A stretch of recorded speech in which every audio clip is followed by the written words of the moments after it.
पुणी खसला सुना दर जदि आपण मैंने भी सुना किनिया चाहते तेबे आपणक पई आसीगला बड़ खुशी खबर। तेबे आज केते टंका ह्रास होला नुआ दर केते रहिछि जा हम ए वीडियो माध्यम जानिबा शेष पर्यंत देखंतु। उभय 22 कैरेट और 24 कैरेट दाम रे ह्रास देखा मिली। आसतु संपूर्ण अपडेट जानिबा ता पूर्व वीडियो को लाइक करंतु, सब्सक्राइब करना थिले एबे सब्सक्राइब करी पाखर थिबा घंटी चिन्ह को दबाई दियंतु। तेबे गतकाली तुलन में आज सुना दर में ह्रास देखा मिली। तेबे मल्टी कमोडिटी एक्सचेंज अर्थात मुंबई रे आज सुना दर 10 ग्राम प्रति 1200 टंका सस्ता देखा मिली।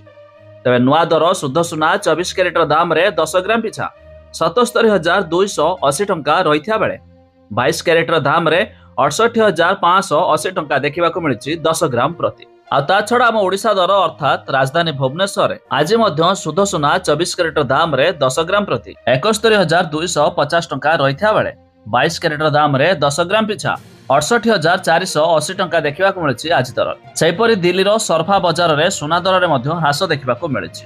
तेबे शुद्ध सुना 24 कैरेट दाम रे 73,480 टंका रही बेले 22 कैरेट दाम रे 10 ग्राम पिछा 68,750 टंका रही आज दर में। ता छड़ा रूपा 1 किलोग्राम पिछा 90,500 टंका पहुंची जाइए। तेबे जदि आपण माने उभय 22 कैरेट और 24 कैरेट किनिया चाहूथिबे तेबे एही दर देई मध्य किनि पारिबे।